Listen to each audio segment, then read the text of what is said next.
자, 이번 시간은 섹션 46번 서페이스 편집 기능들을 살펴보도록 하겠습니다. 자, 그 첫 번째로 인터섹션 명령에 대해서 좀 보실 텐데요. 저희 그 스케치 환경에 보시면 그 트림 코너라는 명령이 있죠.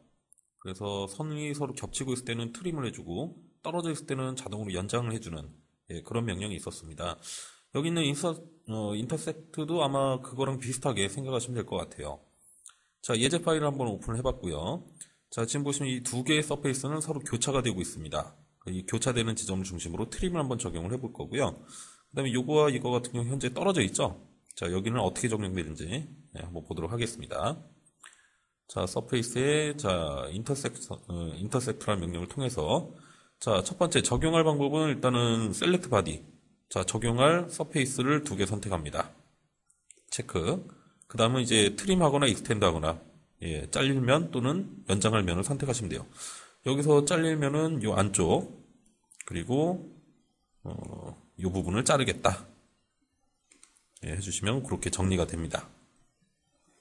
자, 간단하게 트림을 해봤고요. 자, 여기는 서로 한번 연장을 해볼까요? 자, 인터섹트 명령으로 자, 두 개의 서페이스 면을 선택하시고 체크. 그 다음에 연장될 모서리 선택하시면 자동적으로 해당 위치까지 서페이스가 연장이 되죠. 자, 이때 연장할 때도 옵션이 있습니다. 리니어하게 할 것이냐, 아니면 공유를 유지해서 할 것이냐. 그렇게 뭐 옵션이 있는데, 이건 또 뒤에 또 나오니까, 그때 한번 더 보도록 하시죠. 자, 세 가지 선택사항이 가능합니다. 자, 인터섹트라는 명령이었고요. 자, 두 번째, 자, 리플레이스 스페이스. 이거는 면을 서로 이제 대치하는 방법인데, 마찬가지로 예제를 한번 열어보죠. 자, 이런 솔리드 형상이 하나 있습니다. 요 윗면에 대해서 어떤 서페이스 면으로 서로 대치를 하려고 그래요. 제가 미리 스케치를 한번 그려봤고요. 이 스케치를 통해서 블루 서플을 하나 만들어 봤습니다. 자, 그렇게 해서 자, 요 블루 서플을 통해서 자, 아까 전에 그 솔리드 면들을 이 면으로 한번 대치를 해볼게요. 자, 리플레이 스페이스. 자, 첫 번째 단계. 자, 적용할 면들을 선택합니다. 다중 선택도 돼요. 자, 요거와 요거를 같이 선택하겠다. 자, 같이 적용할 겁니다. 체크. 그 다음에 적용이 될 이제 면을 대치하고자 하는 서페이스 면을 선택합니다. 그럼 이렇게 변경이 되죠. 자, 자동적으로 블루 서플은 하이드가 되는데 잠깐 켜보면은 자, 면이 서로 일치가 되어 있는 걸 확인하실 수가 있습니다. 자, 그래서 이 면에 닿지 않은 거는 자동적으로 닿게끔 연장이 되고 기존에 교차되고 있던 거는 자동적으로 잘리면서 그 면으로 변경이 된다. 면을 대치할 때 사용되는 옵션이다 라고 보시면 되겠죠. 자, 그래서 리플레이 스페이스 간단하게 설명드렸고요. 자, 세 번째 트림 기능. 뭐 어렵진 않으실 겁니다. 자, 트림 서페이스 한번 보도록 하죠. 자, 지금 예제 같은 경우는 이 서페이스에 자, 어떤 스케치가 지금 프로젝트 되어 있습니다. 자, 그런 요소도 있고요. 그러니까 3차원 커브죠. 자, 또 하나는 서페이스와 서페이스가 서로 겹치고 있죠. 자, 이런 경우에 어떻게 트림이 되는지 한번 보도록 하겠습니다. 자, 트림 서페이스 선택하시고 자, 트림하고자 하는 면을 먼저 타겟 면을 선택을 합니다. 얘를 자르겠다. 체크. 그 다음에 기준. 뭐 3차원 커브도 가능하고요. 뭐 서페이스 면도 가능합니다. 일단 이 커브를 기준으로 한번 잘라보죠. 체크. 자, 다음엔 실제로 잘릴 부분을 선택을 합니다. 이게 좀 ST6 와서 좀 변경이 됐는데 그 이전 버전만까지만 해도 선택한 요소를 기준으로 왼쪽이냐 오른쪽이냐 사이드 지정하는 거였는데 ST6부터는 이렇게 직접 잘릴 면을 선택하시면 끝납니다. 그렇게 좀 변경이 됐어요. 그래서 ST5까지 쓰시던 유저분들은 이 방향 지정하는 걸로 좀 생각하시면 될 것 같습니다. 자, 그 다음에 여기도 한번 잘라볼까요? 자, 얘를 자르겠다. 이걸 기준으로 어디를? 여길 자르겠다. 이건 뭐 충분히 이해되시죠? 자, 그러면 이 큰 걸 한번 잘라볼까요? 얘를 기준으로 얘를 한번 잘라보겠습니다. 가능할까요, 그게? 자, 얘를 트림하겠다. 이걸 기준으로. 자, 보시면은 자기가 스스로 서페이스 면을 끝까지 연장을 합니다. 바깥쪽, 안쪽 선택이 가능하죠. 바깥쪽을 자르겠다. 트림이 됩니다. 자, 이렇게 이 자르고자 하는 서페이스가 길이가 짧아도 자기 스스로 연장을 해서 트림이 된다 보시면 되겠고요. 여기다 라운드 한번 넣어볼까요? 자, 서페이스 라운드를 추가하겠다. 자, 이쪽 면과 이쪽 면 사이에 5mm를 넣겠다. 방향은 아래쪽으로. 라운드도 적용이 되네요. 자, 이런 형태로 라운드 적용이 되겠습니다. 자, 트림 서페이스 보셨고요. 자, 다음에는 자, 네 번째. 자, 익스텐드란 명령입니다. 자, 익스트란 명령에서 이제 아까 전에 제가 그 인터섹터 명령 할 때 그 연장하는 그 세 가지 타입을 설명드리다 말았는데, 자, 이제 좀 제대로 설명드릴게요. 자, 익스텐드. 자, 한번 보겠습니다. 자, 연장하는 기능입니다. 자, 모서리 선택해서 적용하시면 되겠고요. 모서리 선택해서 체크. 쭉 연장이 됩니다. 자, 근데 여기 보시면 여기도 똑같이 타입이 있죠. 세 가지. 리니어. 자, 해당 모서리를 그냥 일직선으로, 그냥 평행하게 연장을 해줍니다. 평행하게만 연장이 되죠. 그 다음에, 자, 그 반경값, 탄젠트하게 적용하는 부분인데, 여기에 공률을 그대로 유지해서 적용하는 겁니다. 여기 뭐 크게 티가 안 나네요. 측면을 가지고 한번 해보자. 여기 말고, 자, 측면 기준으로 해보겠습니다. 자, 리니어하게 할 때는, 자, 그냥 일직선을 가죠. 자, 그게 그대로 그냥 쭉 연장이 됩니다. 자, 두 번째. 자, 공률을 유지하면서 가라. 여기도 뭐 큰 차이는 없네요. 자, 리니어 방식이나 공률 유지하나. 똑같은 형상이기 때문에 뭐 문제는 없는 것 같습니다. 자, 세 번째 거. 자, 리플렉티브 하면은 기존의 그 서페이스 형상면을 그대로 참조해서 형상이 만들어집니다. 자, 이런 형태로 가겠죠. 그 공률을 그대로 참조해서 형상이 만들어지게 됩니다. 자, 그래서 익스텐드 할 때는 세 가지 타입이 적용이 가능했다. 그 내용 보시면 되겠고요. 자, 그 외에는 뭐 따로 설명드릴 거 없을 것 같네요. 넘어가도록 하겠습니다.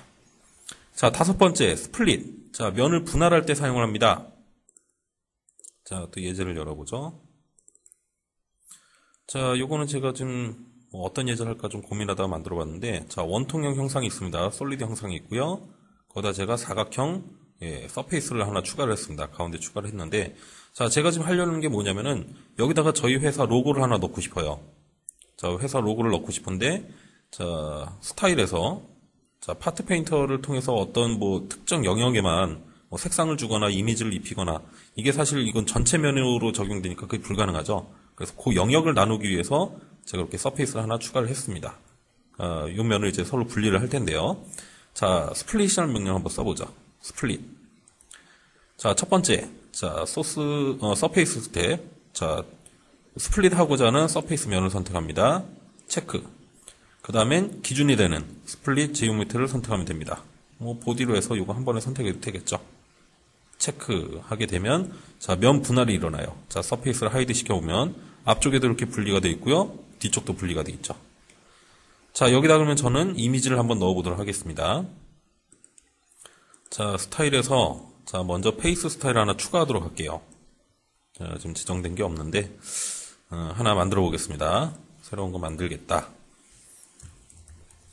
자, 지경이란 이름으로 하나를 만들겠습니다. 텍스처 이미지를 추가하시면 되겠죠.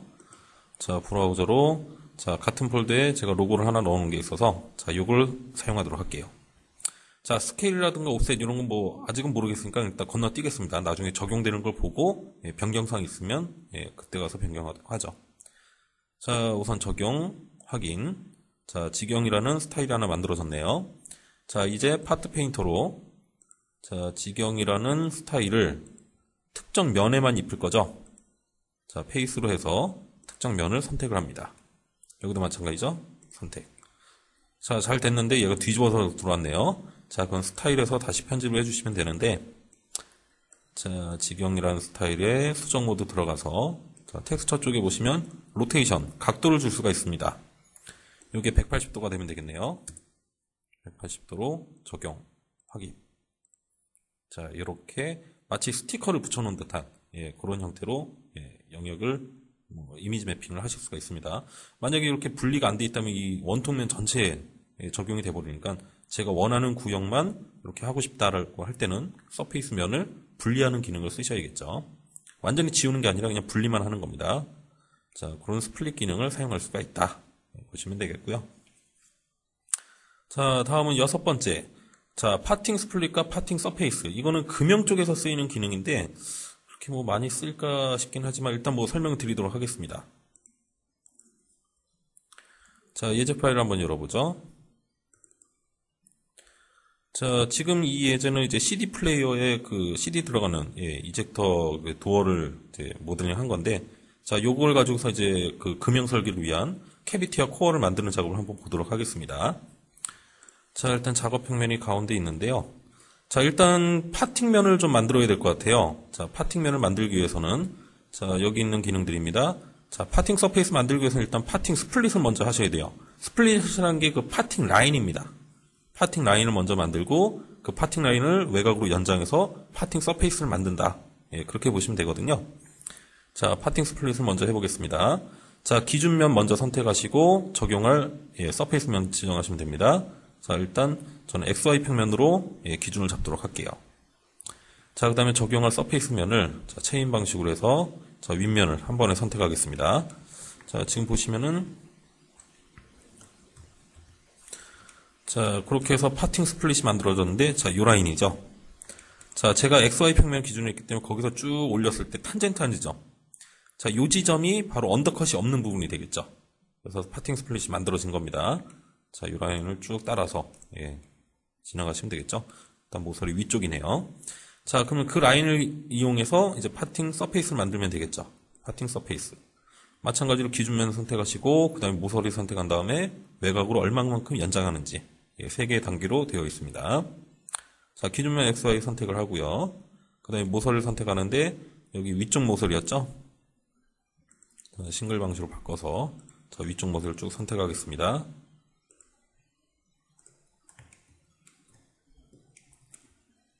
위쪽 모서리와 자, 위쪽 라인을 쭉 따라서 체인으로 하셔도 되는데 아무래도 선들이 뭐 중간중간 끊어져 있으니까 결국엔 뭐 체인으로 하나 싱글로 하나 큰 차이는 없을 것 같습니다. 이쪽 모서리, 여기 위쪽 모서리고요.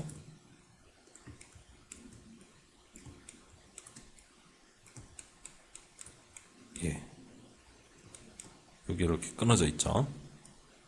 자, 이제 선택이 다 끝났습니다. 자, 체크. 자, 그럼 이제 외곽으로 얼마만큼 연장할 것인지 물어보겠죠? 넉넉하게 한 150mm 정도 할까요? 150mm 정도 바깥쪽으로 연장하겠다. 그러면 솔리드 엣지가 알아서 이런 서페이스 면을 만들어줍니다. 일종의 파팅면이죠. 이 파팅면을 기준으로 캐비티와 코어를 분리를 하시면 될 것 같아요. 자, 여기까지 만들어졌습니다. 자, 그 다음에 이제 저희 그 멀티바디 기능 쓰시면 될 것 같아요. 자, 멀티바디 기능을 통해서 캐비티와 코어 형상을 만들도록 하겠습니다. 지금 이 형상도 솔리드이기 때문에 그래서 멀티바디를 쓰는 겁니다. 자, 애드바디. 자, 디자인 바디 2번으로 하나 만들겠습니다. 자, 캐비티와 코어에 대한 형상을 먼저 사각 박스로 한번 만들어 보죠. 자, 요 정도 사이즈로 해볼게요. 뭐 정확한 치수 주셔도 됩니다. 체크. 자, 요거는 양쪽 돌출로 한 요 정도로 하죠. 요 정도 사이즈다. 자, 지금 이 박스는 캐비티와 코어가 결합됐을 때 모양이죠. 그걸 이제 분리를 할 겁니다. 자, 분리하기 전에 앞서서 저희 서브 트랙트. 자, 이 사각형 덩어리에서 아까 전에 그 이젝터 도어, 그 형상만큼을 빼내야겠죠. 자, 서브 트랙트라는 명령을 통해서 이 솔리드에서 안쪽에 있는 요 형상만큼을 제거하겠다. 피니쉬. 자, 서페이스 잠깐 하이드 하고요. 요거 내부를 한번 잠깐 볼게요. 자, 실제로 내부가 이렇게 잘려 있는지 한번 보도록 하겠습니다. 자, 쭉 보시면, 자, 내부, 요거 꺼야 되죠? 자, 내부가 요만큼 컷아웃이 되어 있는 거 보이시죠? 자, 제품 형상만큼 비어있게 됩니다. 자, 그만큼 형상이 빠져나가기 때문에 요만큼의 공간은 비어있는 상태다. 라고 보시면 되겠고요. 자, 이제 캐비티와 코어로 이제 분리를 하시면 되겠네요. 자, 다시 파팅 서페이스 보이게 하고, 자, 여기서 그 스플릿이라는 명령 쓰겠죠. 자, 멀티바디의 스플릿. 자, 적용할 타겟은 요 단품이 될 거고요. 그 다음에 스플릿 하고자 하는 기준. 자, 요 서페이스 면이 되겠죠. 선택하시고, 체크. 자, 디자인 바디가 이렇게 변경이 됩니다. 자, 요것만 볼까요? 자, 요 형상이 하나 있죠. 자, 여기 이제 위쪽 부분이고요. 얘는 아래쪽 형상입니다. 두 개가 조합이 되면 캐비티와 코어가 이제 완료가 되는 거죠. 이제 뭐 스프루라든가 게이트 뭐 이런 거 이제 따로 이젝터 핀 이런 거 따로 이제 설계를 해주시면 되겠고요. 자, 이런 식으로 해서 금형 설계할 때 써먹을 수 있는 기능들을 잠깐 설명드렸습니다.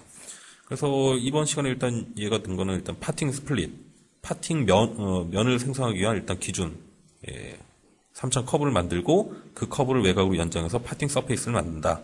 그 다음에 그 멀티바디 기능을 통해서 자, 캐비티와 코어 조립되어 있는 상태에서 자, 제품 형상을 빼낸 다음에 둘을 스플릿으로 나눴다.